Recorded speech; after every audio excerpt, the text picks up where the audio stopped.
অলৌকিক অতিলৌকিক ঘটনা সত্যি কি ঘটে, নাকি এসব অবচেতন মনের কারসাজি? বুদ্ধির অগম্য অভিজ্ঞতা কিন্তু থাকেই মানব জীবনের বাঁকে বাঁকে। মনে দোলাচলতা জন্মায়। একবার মনে হয় এটি অসম্ভব, পরক্ষণে মনে হয় ঘটনাটা সত্যি হতেও পারে। অলৌকিক রসের গল্পে বরাবরই মজেছে বাঙালি। শরদিন্দু বন্দ্যোপাধ্যায়ের কলমে উঠে আসা অলৌকিক গল্পের স্বাদই আলাদা। তার বিচিত্র ও সার্থক সাহিত্য জীবনের প্রথম গল্প প্রেতপুরী একটি অলৌকিক কাহিনী। এই গল্পেই ভূত বিজ্ঞানী বড়দার আবির্ভাব।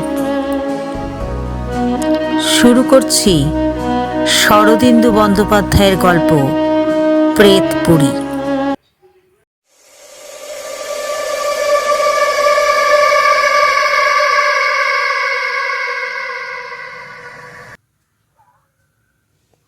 সূর্যাস্তের পর শ্রাবণের বৃষ্টি আরো চাপিয়া আসিয়াছিল।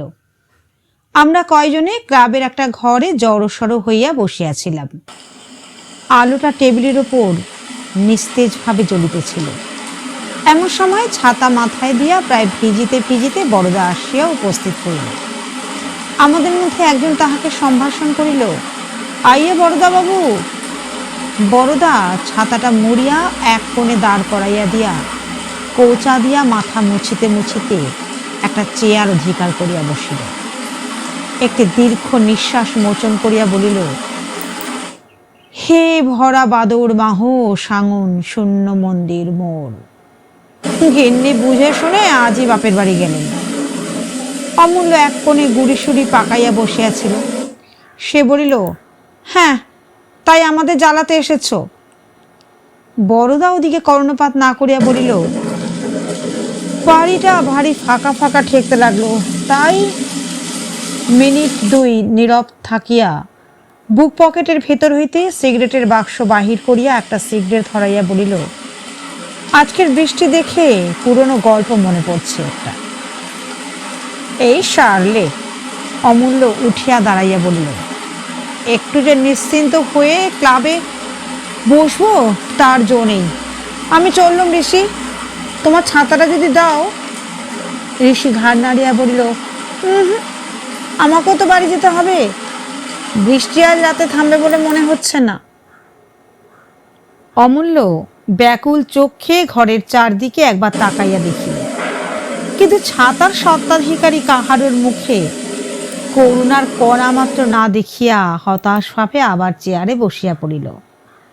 পৃথ্বী জোরে জোরে হাসিয়া উঠিল, অমূল্য, কপালে লিখিতং ঝাঁটা, কোন শালা কিং করিষ্যতি, বড়দার গল্পটা শুনেই যাও। অমূল্য জবাব দিল না। বড়দা আরম্ভ করিল, বছর কয়েক আগেকার কথা। সেবারও এমনি নিদারুণ বর্ষা, ভাসছে বিল খাল, ভাসছে বিলকুল, ঝাপসা ঝাপসায় হাসছে ঝুইকুল। আমার মাসতুতো ভাইয়ের বিয়েতে বরযাত্রী গিয়েছি। দাদা বিয়ে করলেন বাংলাদেশের এক অতি পুরানো পচা পাড়া মেয়ে। আমাদের কারোরই মত ছিল না, কিন্তু প্রজাপতি শুনলেন না, অগত্যা সেখানেই যেতে হলো। একে পল্লীগ্রাম, তাই বর্ষাকাল। সে দৃশ্য বর্ণনা করা আমার সাধ্য নয়। সুবিধের মধ্যে কেবল রেলের স্টেশন ক্রোশখানেকের মধ্যেই ছিল। স্টেশন থেকে নেমে পদব্রজে কনের বাড়ির দিকে যাত্রা করলুম। কারণ জানা গেল যে একটা মাত্র পুল, সেটাও ভেঙে গিয়ে গরুর গাড়ি যাওয়ার পক্ষেও দুর্গম হয়ে উঠেছে। পুরোহিত ন্যায়রত্ন মশাই সঙ্গে ছিলেন। কাদার মধ্যে তার এক পাটি খড়ম অন্তর্হিত হলো দেখে আমরাও আপন আপন জুতো খুলে বগলে নিলুম। তারপর অনেক বাধা বিঘ্নের ফাড়া কাটিয়ে যখন মেয়ের বাড়ি গিয়ে পৌঁছলুম, তখন বর থেকে নাপিত পর্যন্ত কাউকে চেনা গেল না। কেবল মেয়েশামশাই গোপ থেকে কাদা নিংড়তে নিংড়তে কাকে খিঁচোচ্ছিলেন। গলার আওয়াজে তাকে ধরে ফেললেন। এই এক ক্রোশ পথ পায়েসের মতো কাদার মধ্যে দিয়ে হেঁটে বেশ পরিশ্রম হয়েছিল। তাই কন্যাপক্ষ যখন মুগের ডালের খিচুড়ি আর হাঁসের ডিম ভাজা দিয়ে আমাদের অভ্যর্থনা করলেন, তখন কিন্তু অতিরিক্ত মাত্রায় খেয়ে ফেললুম। আহার আনতে কিন্তু বড় কষ্ট পেতে হলো। আমরা সংখ্যায় বরযাত্রী ছিলাম জনা 20। যে ঘরটিতে আমাদের বিশ্রাম করতে দেওয়া হলো তাতে শোয়া নয়, ঠাসাঠাসি করে কোনো রকমে 20 জন বসতে পারে। গুরু ভোজনের পর সকলের মনেই একটু করাবার ইচ্ছে ছিল, কিন্তু তার ঘটে উঠল না। শুধু শীর্ণ দেহ নয়রত্ন মশাই কোনো মতে একটা কোণে কুণ্ডলি পাকিয়ে শুয়ে পড়লেন, আর সকলে পান তামাক খেয়ে গল্পগুজব করে সময় কাটাতে লাগলো। একদিকে জনা কয়েক ছোকরা তাস নিয়ে বসে গেল। আমার কিন্তু বড় বিরক্তি বোধ হতে লাগলো। জানলার ধারে বসে মন খারাপ করে ভাবতে লাগলুম, দিনের বেলায় তো যা হোক করে হলো, কিন্তু রাতেও কি ওই ব্যবস্থা নাকি? গোধূলি লগ্নে বিয়ে, সুতরাং রাত্রে ঘুমোবার কোনো বাধা নেই। দাদা না হয় বাসর ঘর আলো করে শালি আর দিদি শাশুড়ির সঙ্গে রসিকতা করে রাত কাটাবেন, কিন্তু সেজন্য আমরা সারা রাত জেগে পাহারা দেব নাকি? তার কোনো মানেই হয় না। তাই বাড়ির একজনকে ডেকে জিজ্ঞাসা করলুম, রাতে শোয়ার ব্যবস্থা কীরকম?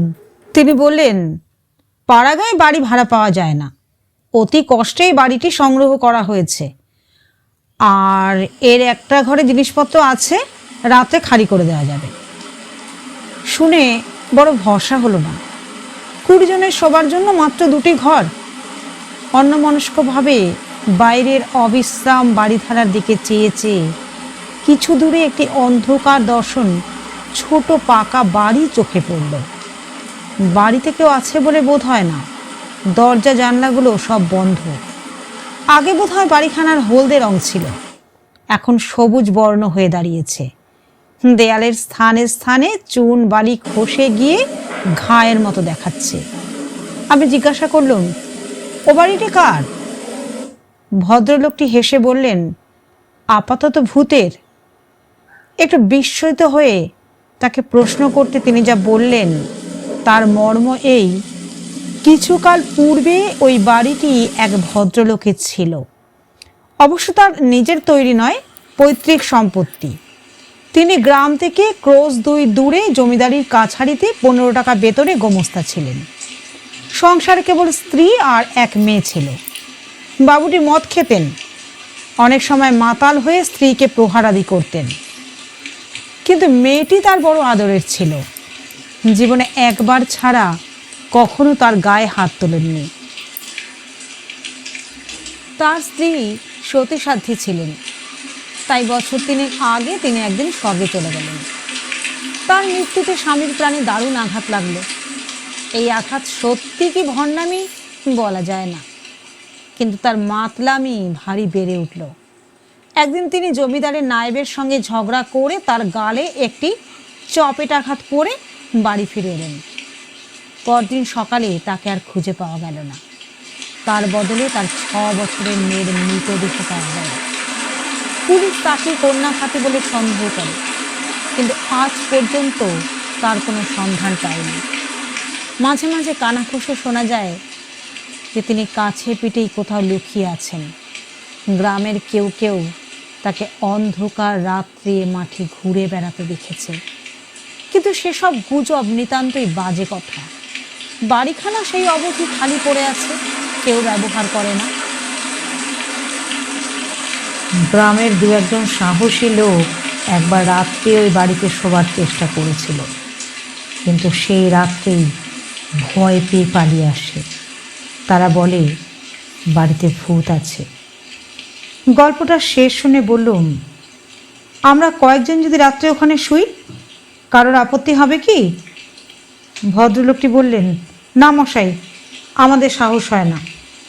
আমি বললুম, আমাদের যদি সাহস হয় তাহলে আপনাদেরই বা বাধা কোথায়? আর সকলের দিকে ফিরে বললুম, ওহে, তোমরা কেউ ভূতের বাড়িতে শুতে রাজি আছো? সকলেই ব্যাপার কি জানতে চাইলে, কিন্তু সমস্ত শুনে আমার মতো 2-3 জন ছাড়া আর কেউ রাজি হলো না। যা হোক, সন্ধ্যার আগে বৃষ্টি একটু ধরেছে। আমরা বাড়িখানা দেখতে গেলাম। বাড়িতে তালা লাগানো ছিল। সেই ভদ্রলোকটি তার চাবি জোগাড় করে আনলেন। দরজা খুলে ঘরে ঢুকতেই ভেতরকার বদ্ধ অন্ধকার যেন বন্য জন্তুর মতো আমাদের ঘাড়ে লাফিয়ে পড়ল। স্যাঁতস্যাঁতে ভেজা একটা দুর্গন্ধ নাকে এসে ঢুকল। তাড়াতাড়ি পাশের একটা জানালা খুলে দিতেই বাইরের মলিন আলো ম্রিয়মানভাবে ঘরে ঢুকল। দেখলুম মেঝের ওপর প্রায় 1 ইঞ্চি পুরো ধুলো পড়েছে, কোণে কোণে ঝুল আর মাকড়সার জাল, মোটের ওপর যতদূর নোংরা আর অস্বাস্থ্যকর হতে পারে। বাড়িতে মাত্র 2টি ঘর, তার মধ্যে একটি শয়নকক্ষ। আসবাবের মধ্যে একটি পুরানো কীটদ্রষ্ট খাট আর তার মাথার কাছে একটি কপারযুক্ত দেয়াল আলমারি। ঘরটি নেহাত ছোট নয়, খিড়কির দিকে একটা জানালাও আছে। দেখে শুনে সঙ্গীদের মধ্যে একজন হাসবার চেষ্টা করে বললেন, না হে, আজ রাতে আর শোবার দরকার হবে না, তাস পাশা খেলে কাটিয়ে দেওয়া যাবে। কাজ কি বাবা? ভদ্রলোকটি সঙ্গে ছিলেন, তিনি হেসে মুখ ফিরিয়ে নিলেন। আমি বললুম, বেশ, তোমরা তাস পাশাই খেলো, আমার কিন্তু না ঘুমালে চলে না। ভদ্রলোকটিকে বললুম, আপনি দয়া করে একটা চাকর পাঠিয়ে দেবেন, ঘরটা ঝাড় দিয়ে বিছানা করে দেবে। ভদ্রলোকটি এবং তার সঙ্গীরা ক্ষীণভাবে একবার বাধা দিলেন, কিন্তু আমার জিদ চেপে গেছে দেখে আর কিছু বললেন না। রাত্রে শুভ কর্ম যথাসময়ে শেষ হয়ে গেল। 10:30টার পর খাওয়া দাওয়া সাঙ্গ করে লণ্ঠন হাতে একলা শুতে গেলাম। সন্ধ্যার পর আবার বৃষ্টি আরম্ভ হয়েছিল, এখনও সমভাবে চলছে। বাড়িতে ঢুকে ভেতর থেকে দরজায় খিল লাগিয়ে দিলাম। তারপর লণ্ঠন হাতে শোবার ঘরে গেলাম। চাকর বিছানা পেতে মশারি ফেলে দিয়ে গিয়েছিল। খিড়কির দিকে জানলাটা পূর্ববৎ বন্ধই ছিল। আলো ধরে ঘরখানাকে একবার ভালো করে দেখে নিয়ে দরজা বন্ধ করে দিলাম। ঘরের দরজা বন্ধ হতেই ঘরটা নিতান্ত নিস্তব্ধ বোধ হতে লাগলো। বায়ুর অভাবে একটু গরমও বোধ হলো। জানলাটা ধরে 2-3বার টানাটানি করবার পর সেটা খুলে গেল। তারপর আবার ব্যাঙ ও ঝিঝি পোকার কনসার্ট শুনতে পেলাম। জানলা খুলে ফিরে আসতে পাশের দেয়াল আলমারিটা পড়ে কৌতূহল হলো, সেটাকে খুলতে গেলাম। দেখি মরচে পড়ে সেটাও এঁটে গেছে। জোরে এক টান মারতেই ঝনঝন শব্দে খুলে গেল। ভেতরে দরকারি জিনিস কিছুই নেই, কেবল গোটা 5-6 খালি মদের বোতল গৃহস্বামীর সুরাশক্তির ঐতিহাসিক স্তম্ভের মতো ইতস্তত দাঁড়িয়ে আছে। শরীর বেশ ক্লান্ত হয়েছিল, তাই আলোটা কমিয়ে খাটের পায়ের কাছে রেখে শুয়ে পড়লাম। শুয়ে শুয়ে রবি ঠাকুরের একটা গল্প বারবার মনে পড়তে লাগলো। 2-1বার গায়ে কাটাও দিলে, কিন্তু বেশি ক্লান্ত হয়েছিলাম বলেই হোক বা ভয় বস্তুটা আমার শরীরে কম আছে বলেই হোক, এই ভূতেরে বাড়িতে একলা শুয়েও অল্পক্ষণের মধ্যে ঘুমিয়ে পড়লাম। রাত্রি তখন বোধ করি 2টো কি 2:30 হবে। হঠাৎ কানের কাছে একটা ঝনঝন শব্দ শুনে একেবারে ধরফর করে বিছানার উপর উঠে বসলুম। দেখি দেয়াল আলমারি থেকে শব্দটা আসছে। নিমেষের মধ্যে দারুণ ভয়ে আমার সমস্ত যুক্তি, তর্ক, বুদ্ধি, বিবেচনা একেবারে লুপ্ত হয়ে গেল। এই শব্দটার যে কোনো স্বাভাবিক কারণ থাকতে পারে সে কথা আমার মনের ধার ঘেঁষেও গেল না। সমস্ত চেতনা দিয়ে অনুভব করতে লাগলুম সেই শূন্য মদের বোতলগুলো সজীব হয়ে লাফিয়ে লাফিয়ে কপাটে ঘা দিচ্ছে। সে শব্দ আর থামে না। নিশাচর পেতজনের এই নিষেধ উল্লাস ঝনঝন শব্দে সমভাবে সমব্যবধানে চলতেই লাগলো। আমি মশারির মধ্যে একটা বালিশ আঁকড়ে ধরে কাঠ হয়ে বসে রইলাম। আমার অবস্থাটা একবার ভেবে দেখো। বাইরে অজস্র বাড়িপাত, ভেতরে অশরীরীর নৃত্য। আমি আর বিছানার মধ্যে থাকতে পারলুম না। মশারি ছিঁড়ে বাইরে এসে পড়লুম। আলোটা বাড়িয়ে দিতেই ঘরের নিরাভরণ শূন্যতা যেন আমার চারদিকে দাঁত বের করে হেসে উঠল। অন্ধকার ইচ্ছে ছিল ভালো, মনে হতে লাগলো ওই বোতলগুলো এক্ষুনি নাচতে নাচতে আলমারি থেকে বেরিয়ে আসবে। তারপরে কি যে কাণ্ড শুরু হবে তা আমার বিধ্বস্ত মস্তিষ্ক দিয়ে কল্পনা করতে পারলাম না। আমি ছুটে জানলার কাছে গিয়ে সজোরে গড়া চেপে ধরলুম। ঠিক এই সময় অন্ধকারে আকাশের মাঝখানে বিদ্যুৎ চমকাল। বাইরের সমস্ত দৃশ্যটা এক মুহূর্তে চোখের উপর মুদ্রিত হয়ে গেল। জানলা দিয়ে হাত 25 দূরে একটা প্রকাণ্ড গাছ ছিল। নিম বা তেঁতুল ঠিক ধরা গেল না। সেই গাছের গোড়ায় একটা ভীষণ আকৃতির লোক কোদাল দিয়ে প্রাণপণে কোপাচ্ছে। সর্বাঙ্গে বেয়ে জল পড়ছে, পরনের কাপড় আছে কি উলঙ্গ তা ঠিক বোঝা গেল না। কৌতূহলে ভয় অনেকটা চাপা পড়ে গেল। আমি আর একবার বিদ্যুতের আশায় বাইরের অন্ধকারের দিকে চেয়ে রইলুম। আবার বিদ্যুৎ। দেখলুম ক্লান্তি নেই, বিশ্রাম নেই, বৃষ্টির দিকে ভ্রুক্ষেপ নেই। লোকটা সমভাবে গাছের গোড়ায় কোদাল চালাচ্ছে, আর সেই কোদালের তালে তালে ঘরের মধ্যে আলমারির ভেতর থেকে শব্দ আসছে, ঝনঝন ঝনঝন। আমার ভয় অনেকটা কেটে গিয়েছিল। একবার ভাবলাম ডাকি, কিন্তু যদি চোর হয় কিংবা হয়তো পাগল। কোনো কিছু স্থির করবার আগেই না বুঝে সুঝেই লণ্ঠনটা জানলার সম্মুখে তুলে ধরলাম।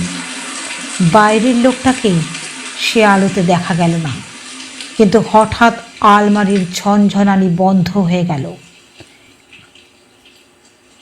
শব্দটা এতক্ষণ সয়ে গিয়েছিল, থামতেই বুকের ভিতরটা ধড়াস করে উঠল।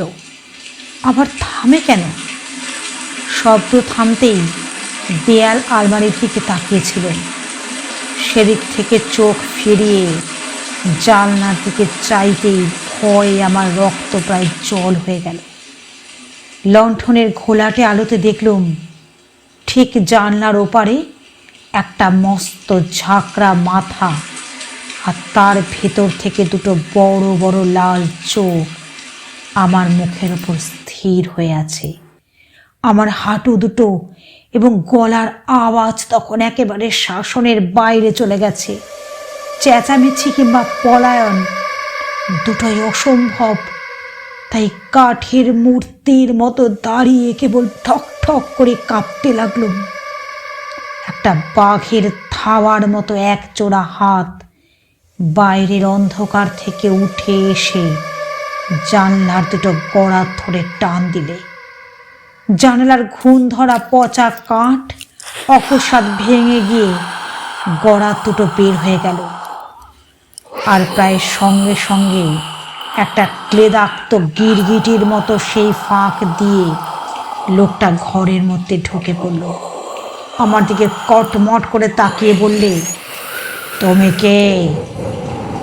নিজের নামটা পর্যন্ত সাফ ভুলে গিয়েছিল, তাই উত্তর দেয়া হয়ে উঠল না। লোকটা নিষ্পলক দৃষ্টিতে আমার দিকে চেয়ে রইল। তারপর তার মাথার চুলগুলো সজারুর কাঁটার মতো খাড়া হয়ে উঠল। সে ভাঙা গলায় চিৎকার করে উঠল, তুমি পুলিশ? আমি প্রবল বেগে ঘাড় নেড়ে জানালাম, না না, আমি পুলিশ নই। আশ্চর্য! লোকটা তখনই অকপটে তাই বিশ্বাস করে মাটিতে বসে পড়ল। কোমরে একটা শত ছিন্ন ন্যাকড়া জড়ানো ছিল মাত্র। একবার ঘরের চারদিকে তাকিয়ে বললে, 3 মাস মদ খাইনি, বুক ফেটে যাচ্ছে, আমাকে একটু মদ দিতে পারো? বেশি নয়, 1 গ্লাস।